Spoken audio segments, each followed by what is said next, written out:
Hi, I'm Lori. And I'm Kevin, and this is No Longer Ashamed. We are survivors of childhood sexual abuse. And we're here to share with you that if you're a survivor, you don't have to be alone. Our logo is a salamander, and the reason is a fire salamander can survive a fire, and you have survived a fire.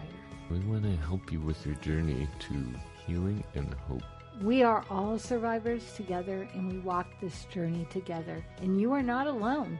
By telling our stories, we are hoping that you will have the courage to share your stories as well and find your voice. Because stories are so important, and for so long I know that I wouldn't tell my story, but when I finally shared my story, that's when I got my freedom. And this is our journey and your journey to healing and hope. So come with us. So you want to talk about judgment and self-compassion. Yeah, What brought stuff. that up? What brought that up? Well, it's kind of related to our self-sabotaging, because I think a lot of the effect of when we self-sabotage is we pass judgment. So it's like self-judgment, where after we do something that we sabotage, then we judge ourselves. So it's this negative cycle. You know, we do these things that we know we shouldn't be doing or that aren't good for us, or, you know, and then after we do them, we pass judgment on them. So we feel worse about it. And then we do something again it's generated by sometimes it's our ways of avoiding our feelings or avoiding the negative thoughts we're having or the feelings of anger or all the feelings that we're having. We do these things to avoid or distract ourselves from them, and then we pass judgment on ourselves, and it makes it even worse. I know for me, it's like this self-perpetuating cycle of just getting in the rut. Well, and I think it's twofold. I listened to a podcast that I liked today. He was talking about self-sabotage. And of course, he's not coming from the place of childhood trauma. But what I've been really thinking about lately is, so we sabotage, we feel bad, we beat ourselves up, but also we sabotage because maybe we're not trying to avoid the feeling. Maybe we're trying to get back to the familiar because we've lived in that for so long. Mm-hmm.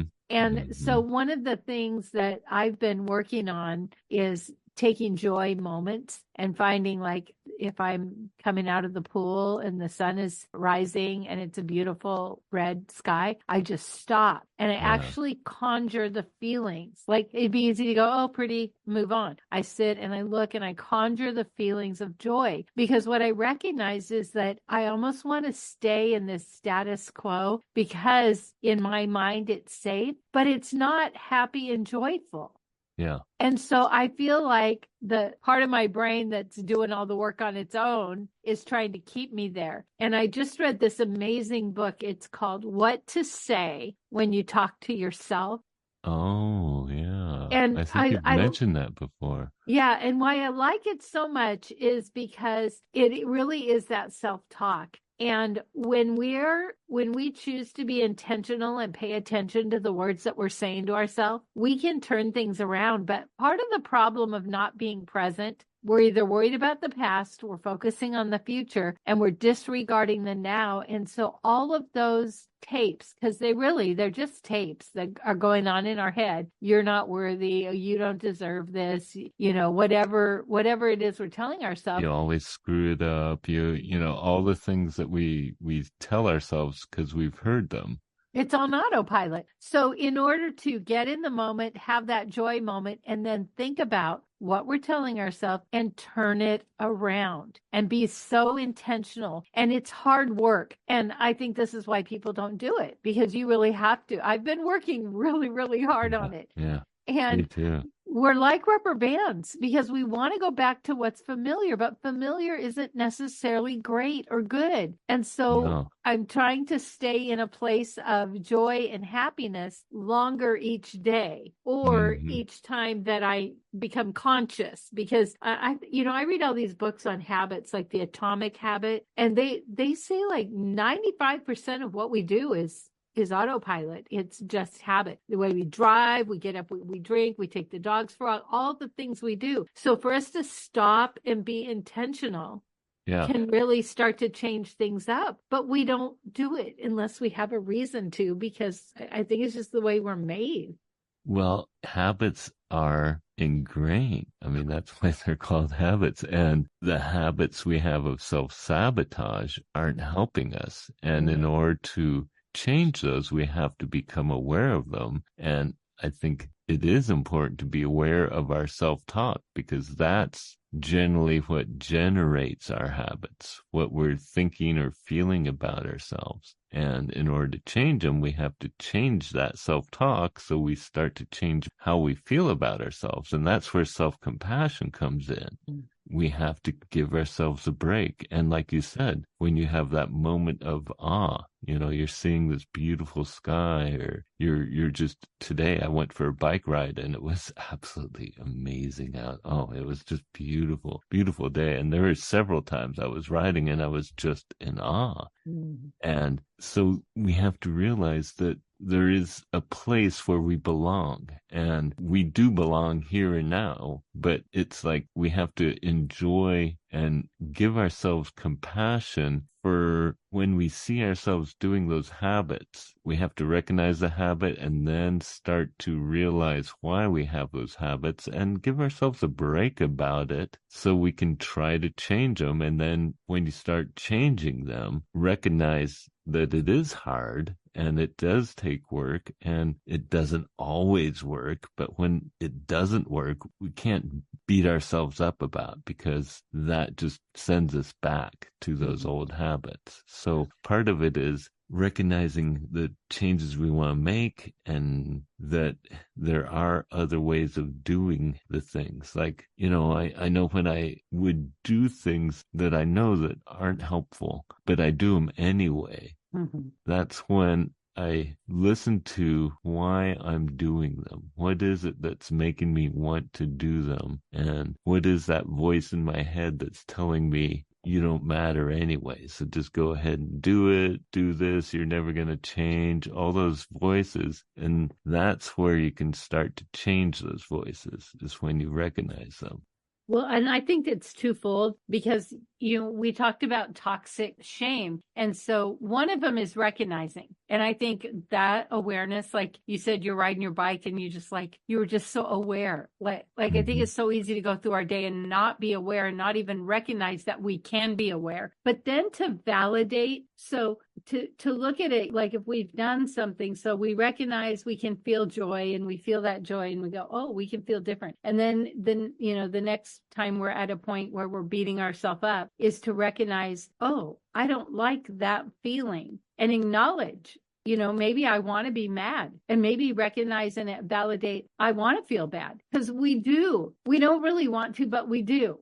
Yes. We want to feel bad. If somebody hurts our feelings, you know, because we want that, because it's familiar. And so I think it's twofold. It's acknowledging it and, you know, being aware of it, and then validating it. Yeah, I really want to feel bad. And then when we say it out loud, it's like ridiculous. It's like, no, I really don't want to feel bad. And then that's when we can begin to say what is true. So for instance, it's easy to go to a worse place. So like, say we saw someone in the store and they ignored us, and we're so upset, and we're like, they don't like me, they just hate me. And we start telling ourselves all these things. And the truth might be they didn't even see you. So we go to this place of, I'm a horrible, terrible person, everybody hates me, when we can say, what is the truth? The truth is, maybe they didn't see me. Now what am I going to do with that information? Because that's a whole different feeling. You can't be mad and hate yourself and think you're a scumbag if they just didn't see you. Yeah. And when we go there, it's like you have to recognize that these are the things that we're used to. And so it is almost a comfort. But if you want to get to a different place, a better place, it helps to look at it and say, well, I don't need to act like this or feel like this or respond like this. There's a different way of doing it. It's like when you're doing self-harm, it's because there's a lot of reasons why we do it. But when you do it, if you recognize what your feelings are and what you're reacting to and what you're acting on, you can look at a different way of doing it. I remember when I was going through my divorce and I was just an emotional wreck. I spent a lot of time by myself just listening to loud music and dancing by myself and expressing all these emotions because no one was there. So I didn't have to feel shame or I didn't have to feel embarrassed about what I was expressing. But it allowed me to express them even though I didn't like the emotions, even though I wasn't,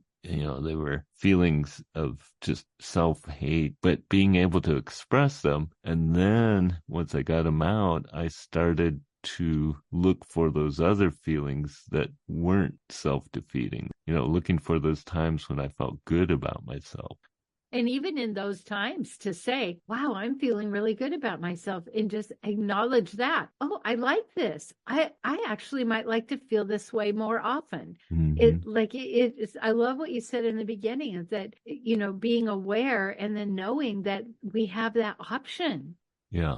We don't have to pass judgment on ourselves all the time, even though we're used to it, even though that's what we kind of fall back on. If we instead give ourselves compassion and say, look, we do this a lot because this is what we've been through and this is what we fell upon and this is our old habits. But I'm changing. I'm working on this. I'm getting better. This is how I'm getting better. Give yourself compassion, and then you can start enjoying yourself and the moment you're in more, and you don't have to punish yourself.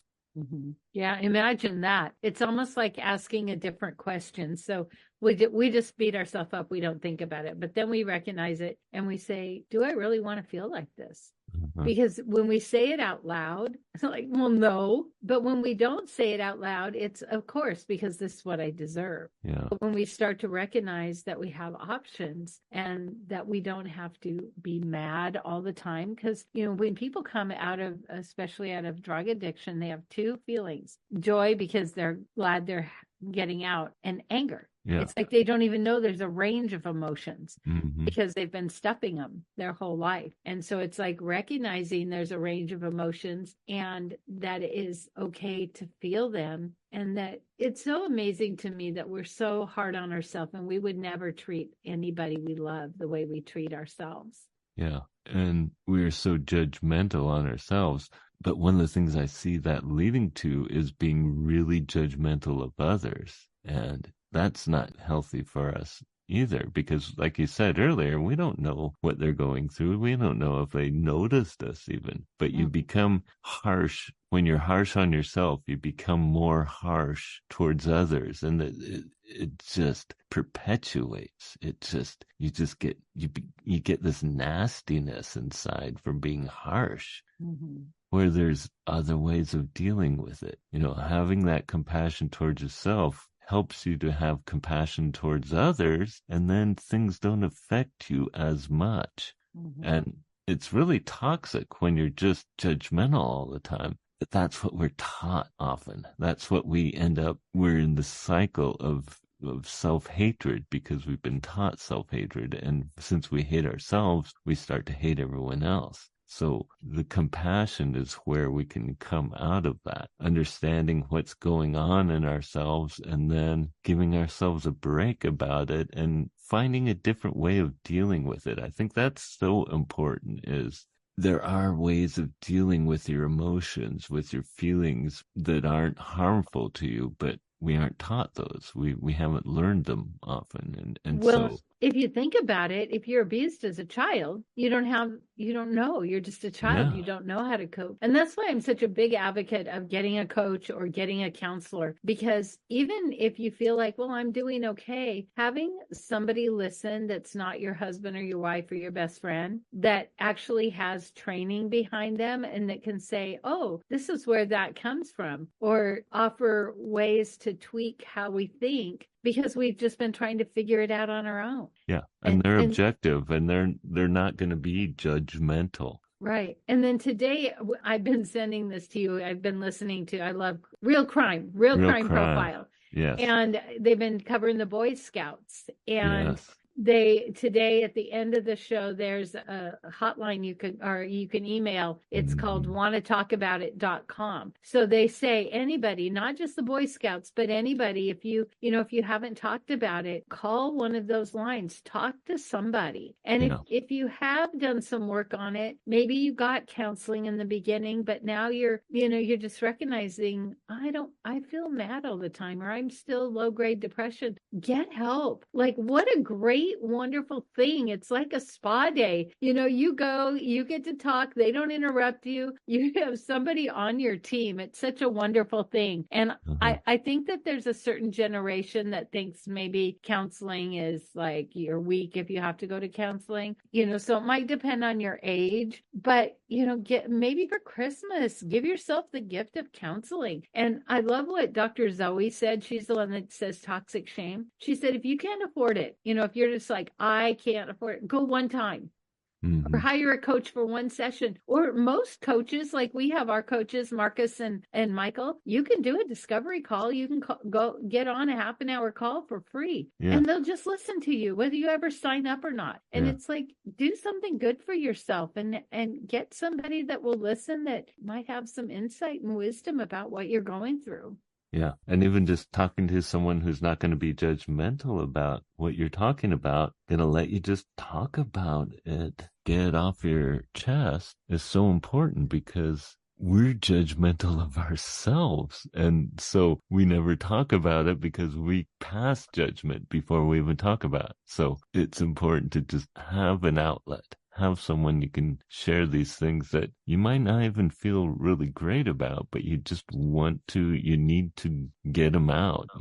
They're bugging you. You're upset about in your life, but you don't want to vocalize it because it seems bad. But if you do vocalize it, then you're getting towards understanding it, why you're feeling that way, where it's coming from. And that's where, when you don't pass judgment on it, you can have compassion for yourself.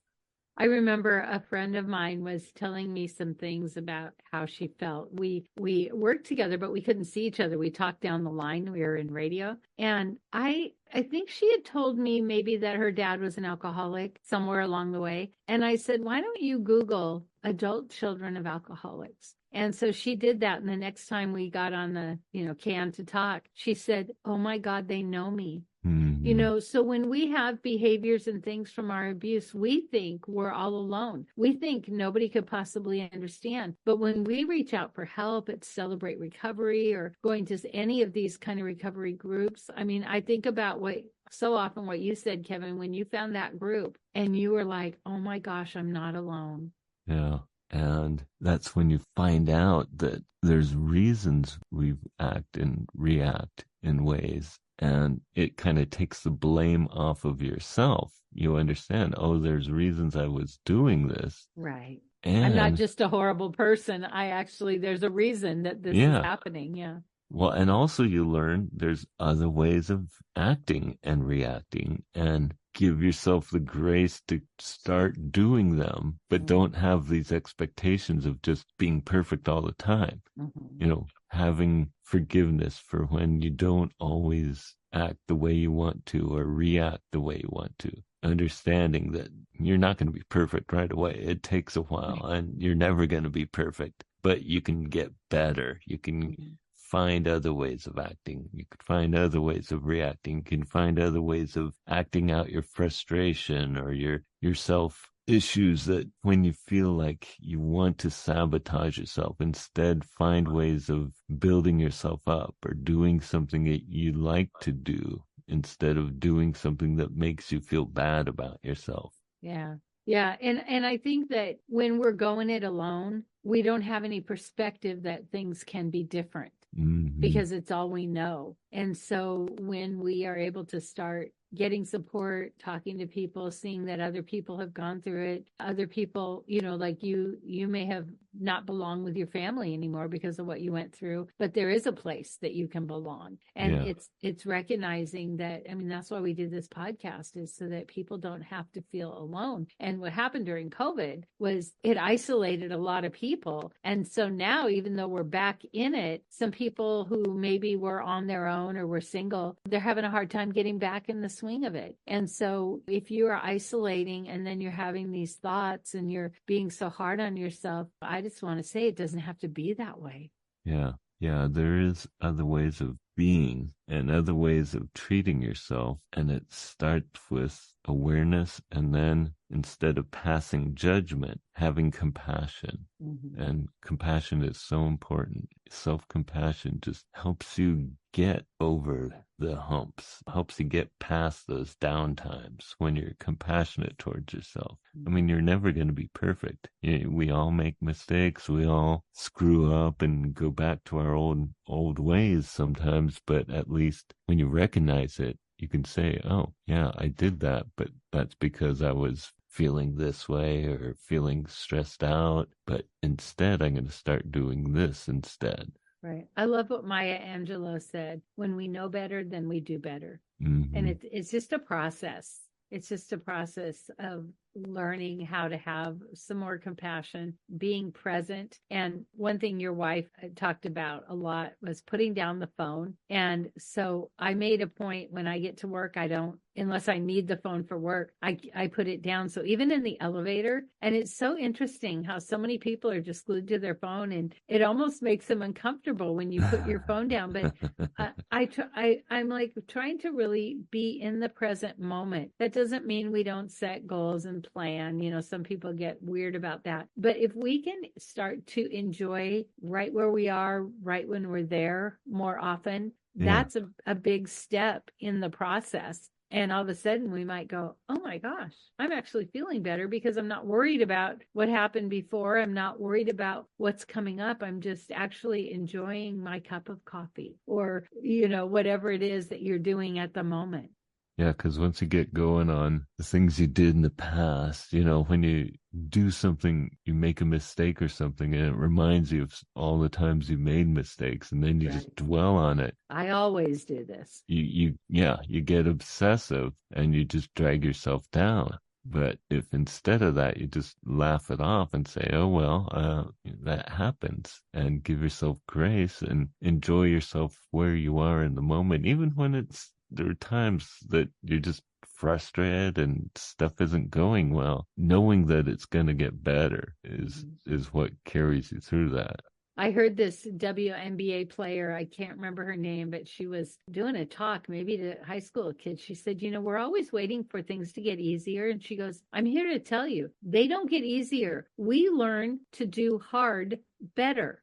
Mm-hmm. Yeah. And that's so true. It's going to be hard. There's always going to be hard things we're going to go through. And there's no guarantees that we're going to get perfect every time. Mm-hmm. But we can still, with compassion, give ourselves grace and enjoy where we are.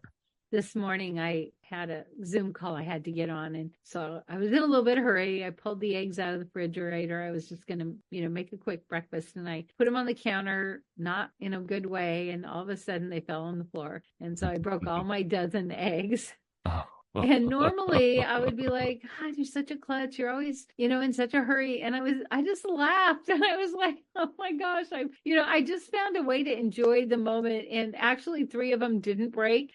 But, you know, it was like in the past, I would have been so hard on myself for, you know, how could you not pay attention or whatever? It's just a dozen eggs. What? Yeah. You know, and it's when we really start to look at what we punish ourselves for, things that really in the scheme of things don't even matter. Yeah, it's not worth it. We're worth more than all our regrets and self-criticisms. We're worth praising what we've gone through and where we are now. And I think that's where judgment is so hard on ourselves. When we're judgmental of ourselves and we're judgmental of others, you're just dragging yourself down. Well, and often we're just repeating what was said to us as children, and that person may have even died, and we're still carrying the torch. We're just saying the words they said, So for me, I could never do anything right. And so that's what I was told. That's what I believed. And so as the eggs are dropping, you never do anything right. And it's like, yes, I do. I do a lot of things right. And then you can find a way to laugh about it. But again, it's being aware rather than just the reaction of, oh, I dropped the eggs. Oh, I'm in a hurry. It's like, I start to hear myself say, you never do anything right. You're such a klutz. And I'm like, I do some things right. I don't do everything right, but I do some things right, and it's just finding the way to just start turning those things around and giving ourselves, like you say, grace and compassion. Yeah, I know when I was at my absolute bottom, what turned things around for me was recognizing that even when I was at my bottom, I was still working. I was still taking care of things. I just looked at the things that were working right that I was doing. And maybe I wasn't working in the job that I thought I would be, but I was working towards that. And I looked at where I was and what I was working towards and started just being thankful for that, being thankful that I was still doing all the things that were working in my life rather than just dwelling on what had happened and what went wrong and blaming myself for everything, because that's just gonna self-perpetuate. You're just gonna keep blaming yourself and finding reasons to blame yourself and then blaming yourself for more reasons. And yeah. Well, and a good thing to do is to say the things out loud. When you're in that moment and you're feeling it, say it out loud, because then you hear, like, you're taking that tape from the back of your brain and you're bringing it forward and you're actually hearing the words. Or if you keep a journal or have a notebook, write them down, because what happens is when we get them out of our head and we say them or we write them, they lose their power. Yeah, when we recognize them, then we can change that. So I think that's important, to recognize it and start looking at different ways of looking at it. So it's not an easy process. I know for me, I went through a long period where I embraced the messiness. I embraced how much of a wreck I had become because I felt like I had deserved it. And then I started changing that feeling. I said, no, I can do better. I can be better. I know it because I am working that way. And it's kind of an attitude shift, but I think you do have to, like you said, say it out loud, write it down, something, so you're recognizing what it is that's in your head that you're telling yourself. Yeah. And along those lines, something I've been recognizing, because, I teach podcasting, and so I'm on all these Zooms. I have so many pet peeves. The one I've been noticing is, so there will be a leader on a Zoom, but somebody, like, they'll ask for people to share what they've learned or whatever. And so many times, I would say more than 80% of the time, the first words out of a person's mouth is, oh, I'm sorry for my voice, or, oh, is some sort of excuse or some sort of apology. And I think we don't have to apologize for ourselves. We don't have to ever apologize for anything. And it just is interesting to me. I don't know if you notice that, or if you're on that many Zooms, but so often, and even I podcast, and when I teach this, I'm like, never start with an apology. I'm so sorry I didn't show up last week. No, you don't draw attention to it. But it is amazing. And this is something I've worked on. Is probably why I'm aware of it, is I used to apologize for everything. If you drop something, I'd be like, oh, sorry. Like, isn't that interesting? And I don't know if that's a trauma response, but I started to recognize it. And I remember, because somebody said, well, what are you sorry for? And I go, well, you dropped it. Well, why are you sorry? It's not about you. And I was like, whoa, okay. But it's taking that and then beginning to recognize it. And then that's when we can start to be different. So who are you judgmental of, or what are you judgmental of? And what are you so judgmental of in your life that is just perpetuating? What is it that you constantly drag yourself down about? What is it that you feel like makes you want to do something that isn't helpful or healthy? What's that voice? Talk it out. Say it out loud. Say what you feel about yourself. Say those things that you really have kept secret from everyone, but need to come out and then look at them and change them. Because more than likely it's a lie, just like what you said when you were recognizing, and then you were like, you said, but look, I am working, but look, Yeah, I am, you know, when we start to say them out loud, we can recognize the lie that they are, and to yeah, think that we've been feeding this tape in our head that's actually a lie because we haven't recognized the words that are being said. yeah. And then have compassion for the process because it isn't easy. We have been taught this so well that we don't even recognize it most of the time until we start looking at and realizing that it's there. Until you look at it and realize that it's there, it's just kind of taken over in the background. It's in the background, but it's controlling you. So until you bring it out and start talking about it and start saying it out loud, then you can recognize when it's happening. And that's when you give yourself compassion and say, no, that's not how I'm going to talk about myself anymore. I'm going to change that. I want to talk about myself that I don't always screw everything up. I do things that are good. I do things well a lot of the time. Maybe not always, but a lot of the time.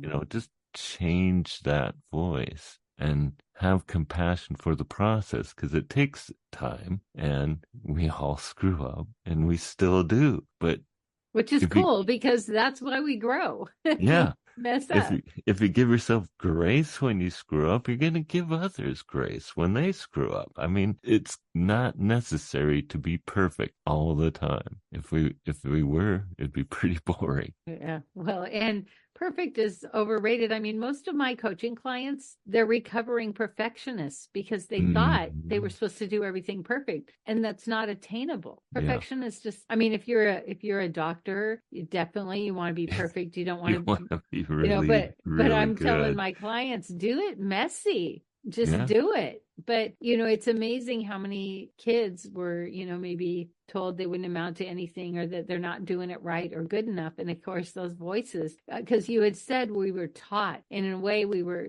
taught, but we were just impressed with the mm, words of a parent. And often even the parent didn't even know that they were harming us by saying things. Sometimes they're like, well, if I tell them this, then they'll work harder. You're never going to amount to anything if you don't blah, blah, blah. And the message is you'll never amount to anything. And so you get mad, you drop your eggs, and your brain says you're never going to amount to anything. And you're like, wait a minute. Like yeah, that's the lie, but we don't even recognize it as a lie. Our brain thinks it's our truth. yeah. And it might not even be our parents. I mean, Mm-hmm. sometimes our parents teach us really well, but someone else grooms us and Yeah. teaches us differently. And then we're all messed up because, you know, we thought we were doing well, but then we heard these lies from someone else that groomed us and taught us. So bring it up, talk about it, write it down, look at it, find the lie in it, and change the way you talk about yourself, change the things you say to yourself and say about yourself. Say kinder things. Yeah. And that self-compassion will grow in you and you'll have compassion for others. And it changes how you feel. It's amazing because when you're judgmental all the time, it's just this drag on your life. And I think when you recognize it, you're like, I don't want to be like this. Like we don't know we're like that. But then all Hmm. of a sudden when we recognize it, I think then we go, oh, I don't want to be mad all the time, or I don't want to be pissed off at everyone all the time. And then that's when we can start to go, oh, I don't have to be. Yeah. But it's mostly starts with ourselves. Yeah. And So not, self-compassion, let yeah. that be your Christmas present to yourself. Turn that judgment around to compassion. Mhm. And then it'll be a gift for you and for everyone you know. Because self-healing is an act of community service. It is. That's our mantra. So have a happy holiday, everyone. Yeah, and this is when we take a minute. Oh, I just want to say about the holiday is that that's where we can tell ourselves some bad stories too. So Yes. just pay attention when you're around family, and if you're around maybe a parent or something that's always been judgmental, try to just listen and pay attention and be like an observer, a noticer. And you might be really surprised at what you discover about your family and yourself. And those tapes that are in your head, where they came from, you might start recognizing where they're coming from. Mm-hmm. And that's where you can start erasing them and changing them. So give yourself a present this holiday and have we're going to a edit little them awareness. We're going to edit them, take out the bad words, put in the good words. So that's it for today. We are going to have a prayer time if you want to stick with us. If not, we believe in you. We want to hear from you. We want to hear your stories. If you like this podcast, please rate and review, because that's how other people can find us. And we really want to spread this message. Father, I thank you for all your blessings, especially this season that we celebrate. And we just recognize your compassion for us. And Lord, I just pray that those who are listening would have compassion for themselves, would find that in themselves, the compassion that you have for them, that they would feel that and they would embrace that and feel that compassion towards themselves. And it would change those judgmental thoughts, those judgmental feelings they have about themselves and about others. And it would help them to embrace who they are and feel compassionate towards themselves and feel that love for themselves, so that they feel like they do deserve to be loved and that you do love them. And that's why you're compassionate towards them, Lord. And I just pray that we would be a blessing to those who are listening, Lord, and that they would be encouraged by what they're hearing. And in your name, I just pray that they would be blessed. Father, I thank you that we can change our narrative, that we can change the words, we can change our thoughts, we can change our life. And Lord, I recognize that it's not easy. It's work. Sometimes I feel like this is hard work, but also it's so worth it. And I pray that you will just bring to our awareness any judgment, any perfectionism, any words that we're saying that we may not have even recognized that that's what we're saying, that you will bring it to the forefront so that we can look at it and begin to change it, because we know those little changes will make such a big difference. You know, when Kevin says compassion, I just feel like it's like letting us off the hook a little. Like, we don't have to be perfect. We don't have to be everything to everyone. And, you know, if we were a protector in the family, then that's kind of our role. But Lord, as we heal, then we know we can let go of some of those things and have the freedom. And I just pray during this holiday season that we would all give ourselves the gift of compassion, of self-compassion. In your Son's holy name, amen. Amen.